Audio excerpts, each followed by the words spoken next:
Et salut les sceptiques, et merci à AstronoGeek pour sa pub inattendue. Du coup, vous êtes plein de nouveaux sur ma chaîne, donc bienvenue.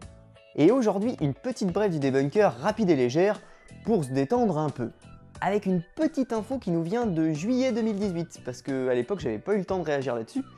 Et j'aimerais quand même le faire maintenant, parce que quand même, ça vaut son pesant de falafel.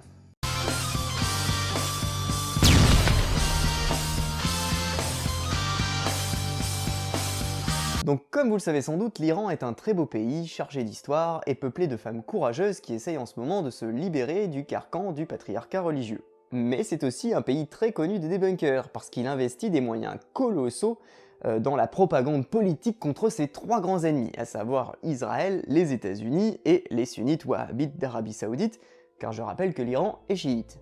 Cette propagande est organisée et dispensée dans les médias iraniens, mais aussi et surtout sur internet par l'intermédiaire des réseaux sociaux.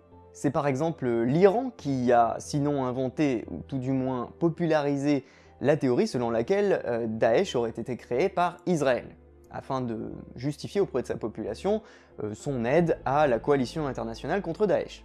Et Ahmadinejad, l'ancien président iranien, profitait de toutes les occasions possibles pour accuser Israël et les États-Unis de diverses théories du complot. Alors bon, quand c'est sur un sujet aussi grave que Daesh, c'est pas génial, parce que ça peut avoir des conséquences sur notre propre opinion publique, sur nos électeurs.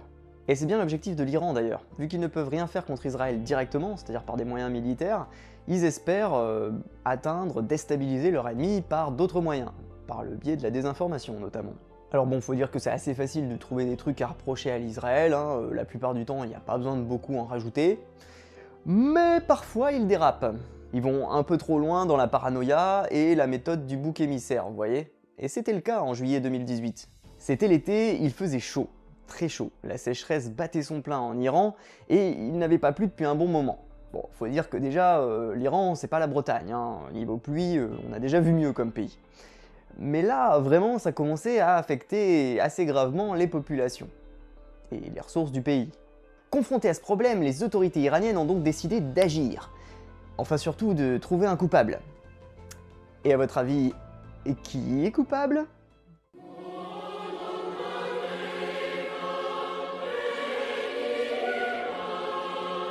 Il faut le savoir. Eh oui, et c'est pas n'importe qui le dit. C'est le général iranien Gholam Reza Jalali qui a déclaré lors d'un colloque sur la protection des populations le lundi 2 juillet 2018 que le changement climatique en Iran est suspect. Moi j'ai dit bizarre, comme c'est étrange. L'ingérence étrangère est soupçonnée d'avoir joué sur le changement climatique. Des centres scientifiques du pays ont mené une étude sur ce sujet et leurs résultats confirment.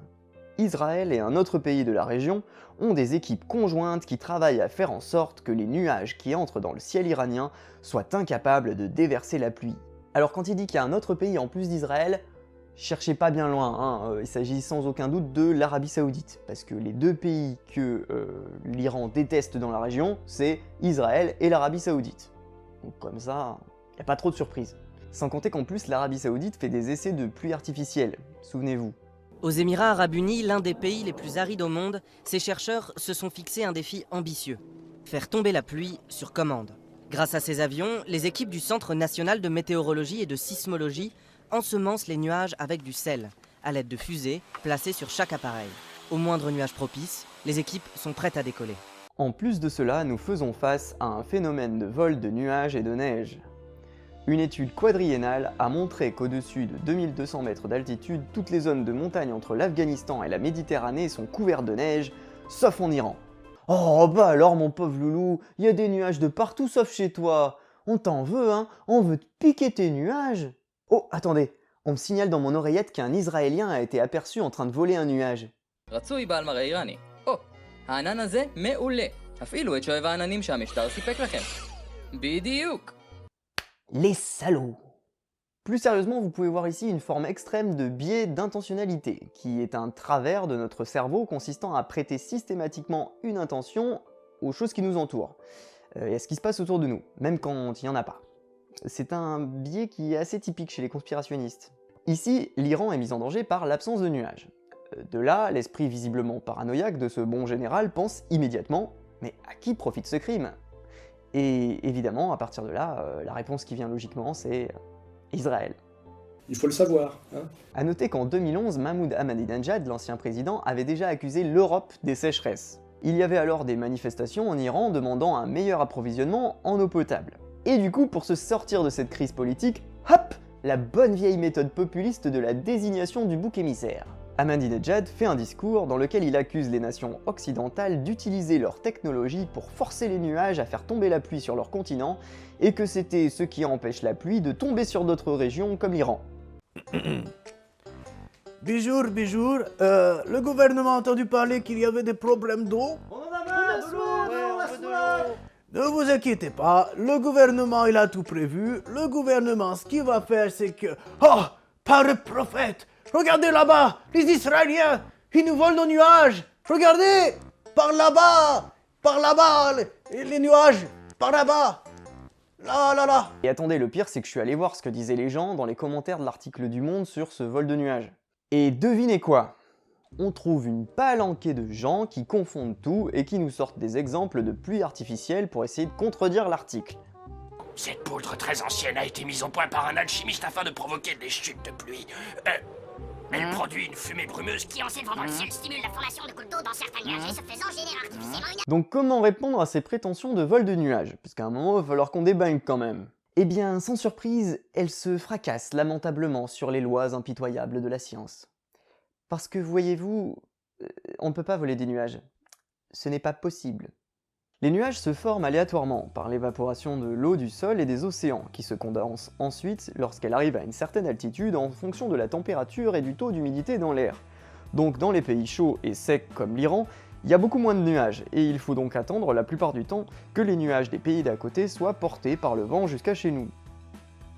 Et là on observe un premier problème pour l'hypothèse formulée par notre général iranien. Israël et l'Arabie Saoudite ne sont pas les seuls voisins autour de l'Iran, qui disposent même de deux vastes étendues d'eau frontalières au nord et au sud du pays. Donc techniquement, même s'ils savaient voler des nuages, ils ne pourraient pas voler tous les nuages autour de l'Iran. Ensuite, deuxième problème, ils ne volent pas des nuages. Ils utilisent tout au plus des méthodes d'ensemencement artificiel, de manière très sporadique et très locale. Parce qu'on ne sait pas contrôler des nuages. On sait juste envoyer des cristaux d'iodure d'argent avec de chlorure de sodium dedans, et puis espérer que ça augmente de quelques pourcents le taux de pluviosité à un endroit très précis et avec un taux de succès très relatif. Il y a notamment une équipe de chercheurs de l'université de Tel Aviv dirigée par un certain professeur Pinas Alpert qui a fait une étude visant à quantifier l'efficacité de cette technologie.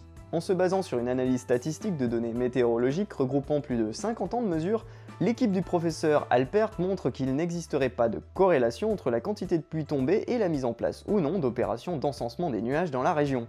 Par exemple, les chercheurs expliquent que les 12 à 15% d'augmentation des précipitations observées pendant les premières opérations d'encensement de nuages dans les années 60 dans le nord d'Israël seraient en fait dues à un autre phénomène météorologique. En particulier, ils ont découvert qu'il y a eu exactement la même augmentation de pluie au Liban et en Syrie, à ce moment-là, des régions proches mais non affectées par les opérations d'encensement des nuages israéliens.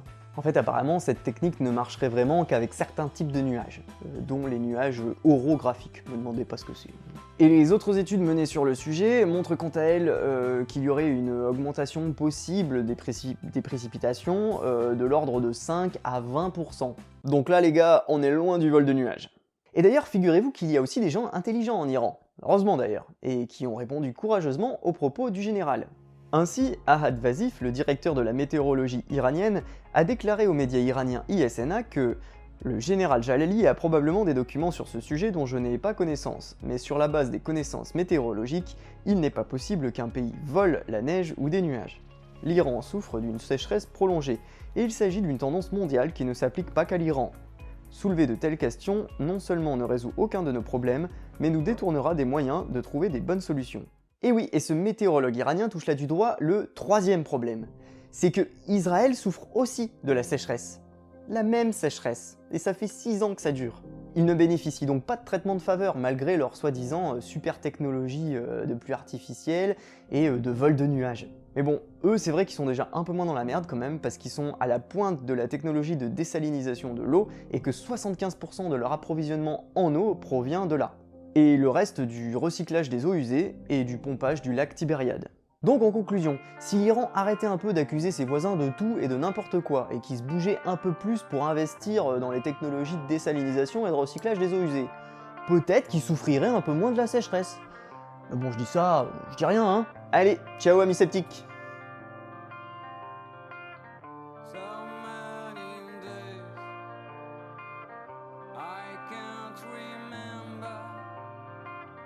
So